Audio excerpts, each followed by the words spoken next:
नमस्कार, हमारी खास पेशकश में आपका स्वागत। मैं हूं आपके साथ हेमंत कुमार। राजस्थान एक ऐसा राज्य है जिसकी पहचान लंबे समय तक पानी की कमी और चुनौतियों से रही है, लेकिन अब यही राजस्थान विकास की नई इबारत लिख रहा है। एक तरफ बालोतरा के पचपदरा में देश की पहली ग्रीनफील्ड इंटीग्रेटेड रिफाइनरी कम पेट्रोकेमिकल्स कॉम्प्लेक्स राष्ट्र को समर्पित हो चुका है, जो भारत की ऊर्जा सुरक्षा और औद्योगिक भविष्य को नई ताकत देगा। तो दूसरी तरफ करीब 30 साल से ज्यादा पुराने यमुना जल समझौते को आखिरकार नई रफ्तार मिली है। इससे मरुधरा तक यमुना का पानी पहुंचाने का रास्ता साफ होता नजर आ रहा है। इन्हीं दो मेगा प्रोजेक्ट्स के जरिए आज समझेंगे कि कैसे बदल रहा है राजस्थान और कैसे तैयार हो रही है विकसित राजस्थान की नई तस्वीर। तो चलिए पहले बात करते हैं रिफाइनरी की।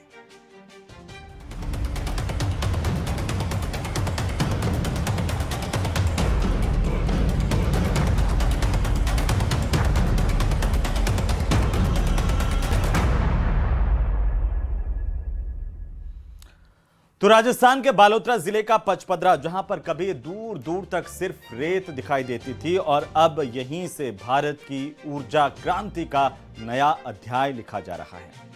79,000 करोड़ रुपए की लागत से बनी देश की पहली ग्रीनफील्ड इंटीग्रेटेड रिफाइनरी कम पेट्रोकेमिकल कॉम्प्लेक्स अब राष्ट्र को समर्पित हो गया है। और आखिरकार ये रिफाइनरी क्या होती है, इसकी जरूरत क्यों पड़ती है, पचपदरा को ही आखिर इस जगह के लिए, रिफाइनरी के लिए क्यों चुना गया, और ये परियोजना राजस्थान और देश की तस्वीर, तकदीर कैसे बदल सकती है, आपको बताएंगे सब कुछ इस स्पेशल रिपोर्ट में।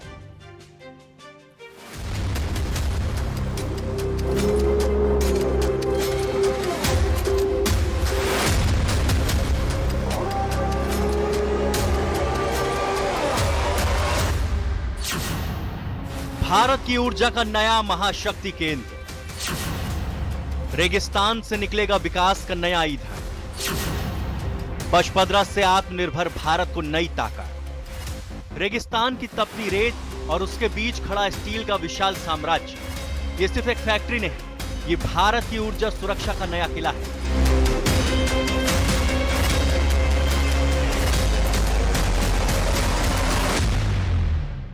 बालोतरा जिले के पचपदरा में बनी Hindustan petroleum Rajasthan refinery limited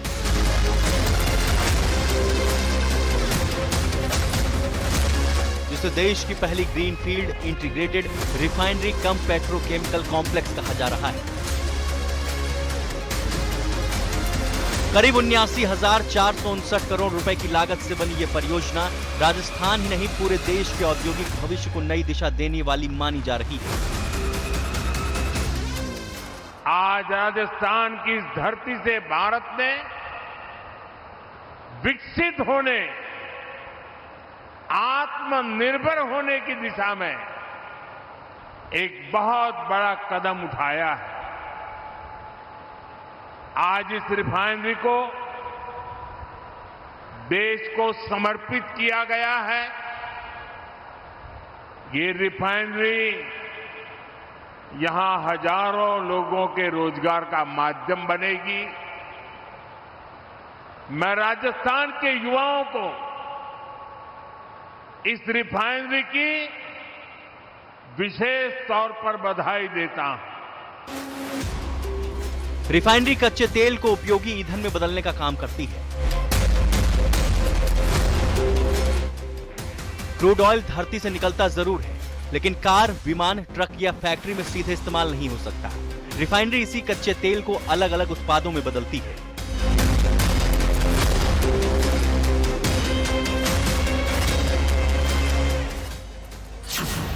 अब सवाल रिफाइनरी के लिए पचपदरा ही क्यों? तो इसकी सबसे बड़ी वजह है राजस्थान के बाड़मेर बेसिन में मिलने वाला crude oil. Mangala oil field से निकलने वाला तेल सिर्फ करीब 100 किलोमीटर दूर मौजूद है। बाकी जरूरत का कच्चा तेल 487 किलोमीटर लंबी पाइपलाइन के जरिए सीधे मुंद्रा पोर्ट से यहां पहुंचेगा। यानी देशी और विदेशी दोनों तरह के क्रूड की प्रोसेसिंग एक ही जगह होगी। इस परियोजना की घोषणा पहली बार साल 2008 में हुई, लेकिन कई कारणों से काम आगे नहीं बढ़ सका। बाद में हिंदुस्तान पेट्रोलियम और राजस्थान सरकार ने मिलकर इस परियोजना को नई गति दी। आज इसमें 74% हिस्सेदारी एचपीसीएल की है, जबकि 26% राजस्थान सरकार की। माननीय प्रधानमंत्री जी, आप जो कहते हैं वो करके दिखाते हैं। मुझे याद है कि आपने 16 जनवरी 2018 को पचमदरा की इसी धरती पर इस रिफाइनरी के काम का शुभारंभ किया। आज आप उसका उद्घाटन कर रहे हैं। ये आपकी दृढ़ इच्छा शक्ति का प्रमाण है। आपने कहा था कि ये रिफाइनरी यहाँ की तकदीर भी बदलेगी और यहाँ की तस्वीर भी बदलेगी। आज आपके कर कमलों से यहाँ 80,000 करोड़ की लागत से बनी रिफाइनरी प्रदेश की भाग्य रेखा बनने जा रही है। आज का ये ऐतिहासिक दिन केवल राजस्थान के लिए ही नहीं बल्कि भारत के औद्योगिक आर्थिक विकास के लिए भी एक मील का पत्थर है। मैं सभी प्रदेशवासियों को आदरणीय प्रधानमंत्री जी की इस ऐतिहासिक सौगात रिफाइनरी के लिए बहुत बहुत बधाई और शुभकामनाएं देता हूं। यह रिफाइनरी पश्चिमी राजस्थान को पेट्रोकेमिकल उद्योग का हब भी बनाएगी और ये सबसे बड़ी बात, इससे हमारे लाखों युवाओं को रोजगार के नए अवसर मिलेंगे। ये रिफाइनरी प्रदेश के समग्र विकास का ग्रोथ का इंजन साबित होगा।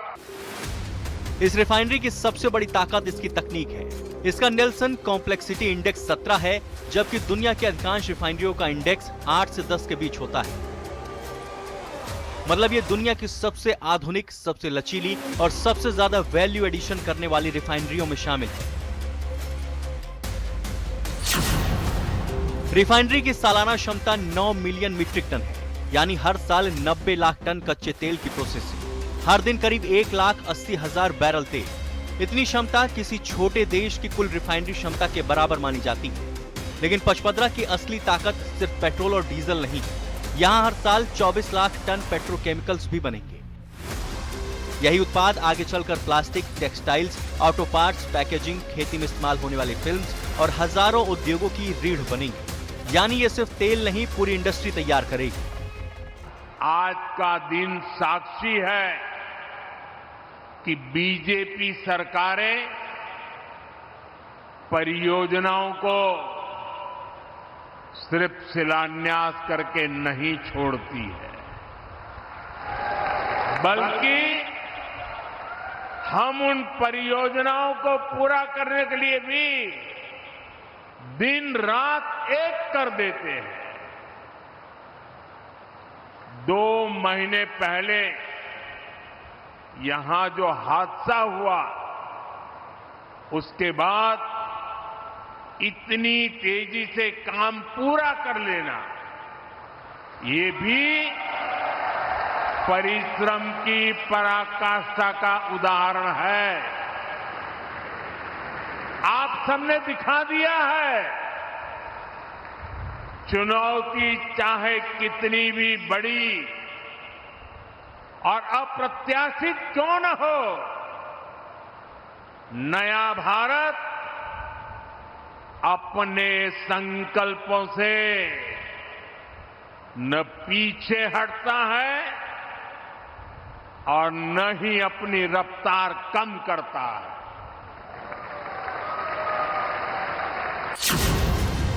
इस रिफाइनरी का आकार भी दुनिया का ध्यान खींचता है। रिफाइनरी निर्माण के दौरान 1.5 करोड़ घन मीटर मिट्टी हटाई गई, जो गीजा के पिरामिड से लगभग 6 गुना अधिक है। परियोजना में 16 लाख घन मीटर कंक्रीट का उपयोग हुआ, जो बुर्ज खलीफा के निर्माण में इस्तेमाल कंक्रीट से करीब 5 गुना ज्यादा है।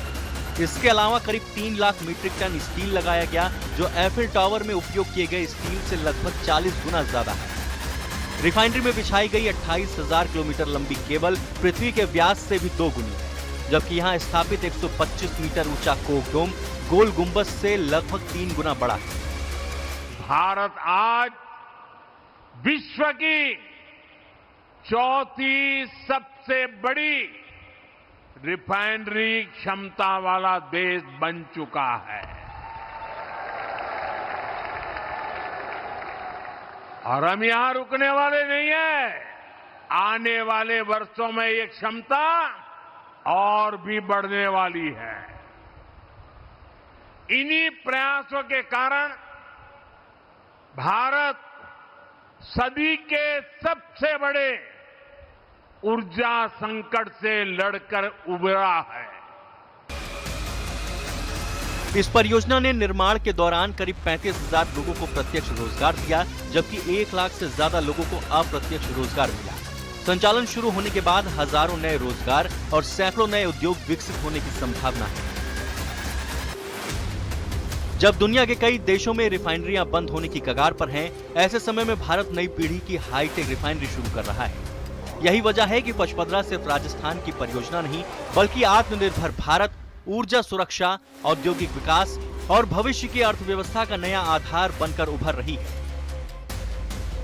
राजस्थान को 1 मिलियन टन पेट्रोल मिलेगा और 4 मिलियन टन केरोसिन मिलेगा और 2.5 million ton petrochemical raw material मिलेगा। और पेट्रोकेमिकल रॉ मटेरियल मिलने से राजस्थान में बहुत बड़े पेट्रोकेमिकल बेस्ड इंडस्ट्रीज के लिए मार्ग प्रशस्त होगा और एंसिलरी इंडस्ट्रीज बनेगी। पेट्रोकेमिकल बेस्ड इंडस्ट्री में पॉलीप्रोपिलीन और पॉलीएथिलीन आधारित इंडस्ट्रीज राजस्थान में बड़ी मात्रा में आ सकती है, जिसके लिए रीको ने ऑलरेडी एरिया आइडेंटिफाई कर रखा है और इसमें राजस्थान सरकार को काफ़ी एग्रेसिव मोड में काम करना होगा, जिससे राजस्थान सरकार को ज़्यादा से ज़्यादा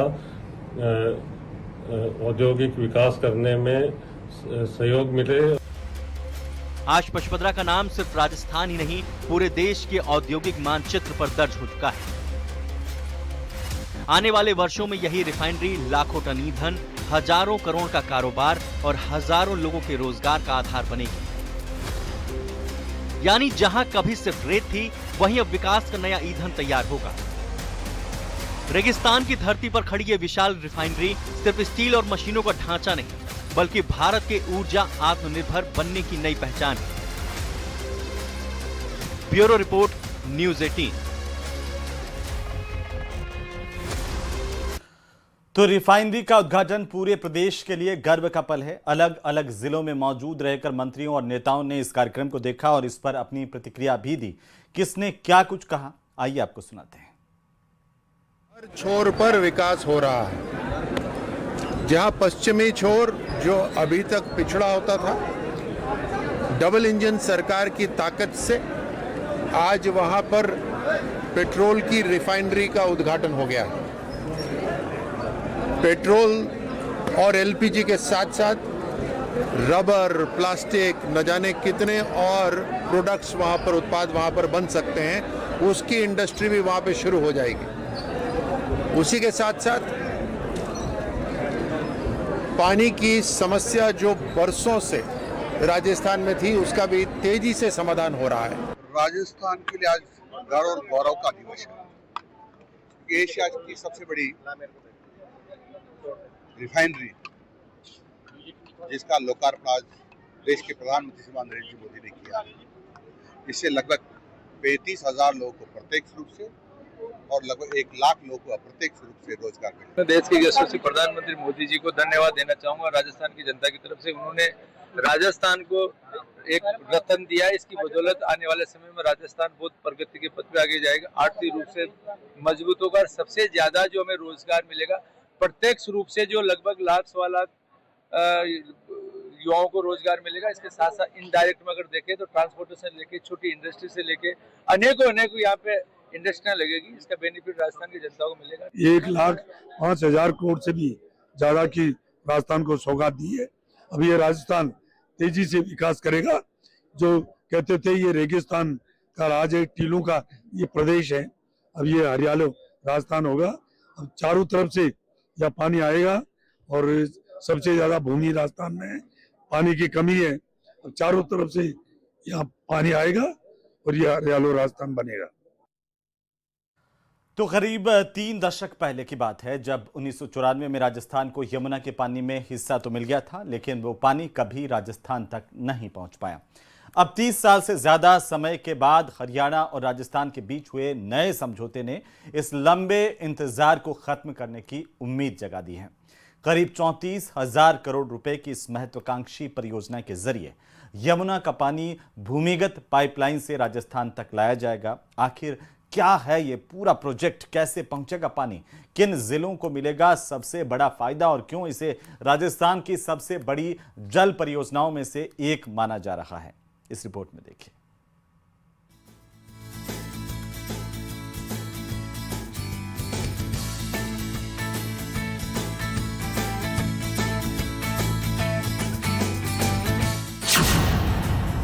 वर्षों का इंतजार, अब मिलेगा अधिकार। यमुना का जल बदलेगा राजस्थान का कल। यमुना समझौता, शेखावाटी की नई उम्मीद। मरुधरा, जहां हर बूंद पानी की कीमत सोने जैसी है, जहां गर्मियों में पानी की एक एक बूंद के लिए लोग तरसते हैं, अब वहीं यमुना का पानी पहुंचाने की तैयारी शुरू हो चुकी है। करीब 30 साल से ज्यादा पुराने जल बंटवारे के समझौते को अब जमीन पर उतारने की दिशा में सबसे बड़ा कदम उठाया गया है। केंद्रीय गृह मंत्री अमित शाह की मौजूदगी में राजस्थान और हरियाणा के बीच यमुना जल समझौते पर अंतिम सहमति बनी है। दरअसल साल 1994 में अपर यमुना रिवर बोर्ड ने यमुना नदी के पानी का बंटवारा तय किया था, जिसमें हरियाणा, उत्तर प्रदेश, दिल्ली, हिमाचल प्रदेश और राजस्थान सभी राज्यों का हिस्सा निर्धारित हुआ। राजस्थान को करीब 10.4% पानी आवंटित किया गया, लेकिन हिस्सा मिलने के बावजूद राजस्थान तक पानी लाने की व्यवस्था कभी बन नहीं सकी। अब 2026 के नए समझौते ने उसी रास्ते को खोल दिया है। समझौते के तहत राजस्थान को करीब 577 MCM यानी लगभग 33,379 क्यूसेक यमुना जल का अधिकार मिलेगा। हमने जब गुजरात में पानी पहुंचाने की योजनाओं पर काम किया था और राजस्थान को पानी देने की बात आई थी, मुझे बराबर यह हिंदुस्तान के हर कोने में एक राज्य दूसरे राज्य से पानी के लिए लंबे अरसे से लड़ाइयां चल रही है। राजस्थान के लोगों को भी लगता था कि पता नहीं गुजरात नर्मदा का पानी देगा कि नहीं देगा, लेकिन हमारा सौभाग्य था कि राजस्थान में भी बीजेपी सरकार, गुजरात में भी बीजेपी सरकार, उस समय मैं गुजरात में मुख्यमंत्री था, यहां बहन वसुंधरा जी यहां मुख्यमंत्री थी, और हम दोनों ने मिलकर बिना कोई संघर्ष, बिना कोई वाद विवाद, बिना कोई आंदोलन, बिना कोई लड़ाई गुजरात से नर्मदा का पानी राजस्थान के साथ साझा किया और राजस्थान के कई गांवों तक मां नर्मदा का पानी पहुंच रहा है। अभी भजनलाल जी बड़े भावुक होकर पानी की इस काम का वर्णन कर रहे थे। भाइयों बहनों, अब जब राजस्थान और हरियाणा दोनों राज्यों में भाजपा सरकार है, तो पहली बार आपसी सहमति से समाधान निकाले गए। अब राजस्थान और हरियाणा सरकार मिलकर शेखावटी तक पानी पहुंचाएंगे। हाल ही में दोनों राज्यों के बीच समझौते पर मोहर भी लग चुकी है। नई परियोजना सिर्फ एक पाइपलाइन नहीं, बल्कि राजस्थान की जल सुरक्षा का मेगा प्लान है। करीब 34,102 करोड़ रुपए की लागत से हथनीकुंड बैराज से चूरू जिले के हंसियावास जलाशय तक करीब 295.5 किलोमीटर लंबी भूमिगत पाइपलाइन बिछाई जाएगी। इसके लिए 3.6 मीटर व्यास की 3 विशाल पाइपलाइनें तैयार होंगी। राहुल गांधी का वो बात याद आ रही है मुझे कि आलू से सोना बनाएंगे। मैंने शेखावाटी में गया था तो मैंने यही कहा था शेखावाटी के लोगों को कि आलू से सोना तो हम नहीं बना सकते, लेकिन मेरी शेखावाटी की उस प्यासी धरती को पानी मिलेगा तो मेरा किसान जरूर सोना पैदा करेगा, किसान सोना पैदा करेगा। इस परियोजना की सबसे बड़ी खासियत इसकी इंजीनियरिंग है। हथनीकुंड से राजगढ़ तक जमीन का स्तर करीब 110 मीटर नीचे है, यानी अधिकांश रास्ते में पानी गुरुत्वाकर्षण यानी ग्रेविटी के सहारे अपने आप बहकर आएगा। लेकिन कम जलस्तर की स्थिति में आधुनिक पंपिंग स्टेशन भी लगाए जाएंगे, यानी ये पूरी परियोजना ग्रेविटी और पंपिंग दोनों तकनीकों पर काम करेगी। ये पाइपलाइन हरियाणा के यमुनानगर, कुरुक्षेत्र, कैथल, जींद और हिसार जिलों से होकर राजस्थान पहुंचेगी और सबसे ज्यादा फायदा मिलेगा शेखावाटी क्षेत्र को, जहां बरसों से भूजल तेजी से नीचे जा रहा है। सरकार का दावा है इस परियोजना से सिर्फ पीने का पानी ही नहीं, बल्कि भूजल संरक्षण, खेती, उद्योग और भविष्य की जल सुरक्षा सभी को मजबूती मिलेगी। योजना के तहत एक विशेष कंपनी यानी स्पेशल पर्पस व्हीकल या एसपीवी बनाई जाएगी, जो पूरी परियोजना का निर्माण, संचालन और रखरखाव करेगी। अब आपको बताते हैं ये एसपीवी क्या होती है। दरअसल इसका पूरा नाम स्पेशल पर्पस व्हीकल, विशेष उद्देश्य के लिए बनाई गई कंपनी है। ये कोई सरकारी विभाग नहीं है, बल्कि किसी एक बड़ी परियोजना को पूरा करने के लिए अलग से बनाई जाने वाली संस्था होती है। यमुना जल परियोजना 2 राज्यों की परियोजना है। इसमें पाइपलाइन बनेगी, जमीन का अधिग्रहण होगा, करोड़ों रुपए खर्च होंगे, निर्माण होगा, बाद में पाइपलाइन का संचालन होगा, मरम्मत होगी और पानी का प्रबंधन होगा। इन सब कामों के लिए किसी एक एजेंसी की जरूरत थी, इसलिए दोनों राज्यों ने तय किया कि एक संयुक्त एसपीवी बनाई जाए। एसपीवी का काम होगा पाइपलाइन का निर्माण, टेंडर जारी करना, ठेके देना, निर्माण की निगरानी, पाइपलाइन का रखरखाव, पानी की सप्लाई का संचालन और दोनों राज्यों के बीच समन्वय, यानी पूरे प्रोजेक्ट की जिम्मेदारी इसी कंपनी के पास होगी। इस समझौते का एक और बड़ा फायदा है, भविष्य में जब रेणुका, किशाऊ और लखवार बांध परियोजनाएं पूरी होंगी, तब राजस्थान के हिस्से का यमुना जल इन्हीं पाइपलाइनों के जरिए मरुधरा तक पहुंचेगा। यानी ये सिर्फ आज का नहीं, आने वाली कई दशकों का वाटर सिक्योरिटी प्लान है। 1.5 साल तक शेखावाटी में रहकर मैंने खुद इसके लिए जन जागरण किया और सरकारों तक अपनी बात पहुंचाई। वो अब हमें खुशी है कि ये पानी हमें शेखावाटी को मिलेगा और हम जिन लोगों ने हमारे लिए किया है उनको हम बहुत बहुत धन्यवाद देते हैं। यमुना जल समझौते के ऐतिहासिक निर्णय के बाद मुख्यमंत्री भजनलाल शर्मा जब राजस्थान पहुंचे तो कई जगहों पर उनका भव्य स्वागत हुआ। लोगों ने इस फैसले के लिए उनका आभार जताया। जयपुर में मुख्यमंत्री ने जनसभा को संबोधित करते हुए कहा कि हर चुनाव में मां यमुना का जल लाने के वादे किए गए, लेकिन वे केवल चुनावी घोषणाएं बनकर रह गए। दशकों तक न कोई निर्णायक कदम उठाया गया और न ही इस दिशा में कोई ठोस कार्य धरातल पर उतर सका। 1994 में यह आवाज हमारे पूर्व मुख्यमंत्री और पूर्व उपराष्ट्रपति स्वर्गीय भैरव सिंह शेखावत जी ने उठाई थी। लेकिन मैं आपको एक बात और कहूंगा कि आज कांग्रेस के लोगों के बयान में देख रहा था, 5 दिन पहले कुछ और कह रहे थे। हमने कहा इसका जवाब हम जब ही देंगे जब हमारा यह काम हो जाएगा। लेकिन आज उनके सुर बदल गए। मैं आपको एक ही बात कहना चाहता हूं, शेखावाटी के लोग मेरे सामने बैठे इसलिए और मैं कहना चाहता हूं, इन लोगों ने शेखावाटी के साथ जितना बड़ा अन्याय कांग्रेस ने किया आज तक किसी ने नहीं किया। समय जब वोट का आता था तो शिलान्यास कर देते थे, यमुना के पानी के ख्वाब दिखाते थे, लेकिन उन्होंने एक पत्र भी नहीं लिखा। मैं माननीय अध्यक्ष जी कह रहे थे, मैं एक बात और आपसे कहना चाहता हूं, कई बार, एक बार नहीं कई बार ऐसा हुआ है कि राजस्थान में भी कांग्रेस की सरकार थी, हरियाणा में भी कांग्रेस की सरकार थी और केंद्र में भी कांग्रेस की सरकार थी। मैं इनसे पूछना चाहता हूं, ऐसी कौन सी बाधा थी जो आपने यमुना के पानी के लिए कभी केंद्र से लेकर के हरियाणा से लेकर के आपने बात नहीं की? जब मैंने ईआरसीपी रामजल सेतु योजना को हम लेकर के आए थे, विधानसभा में जब मैंने बात रखी थी तो हमसे कहा कि आप ईआरसीपी तो ले आए लेकिन यमुना का पानी ला करके दिखाइए।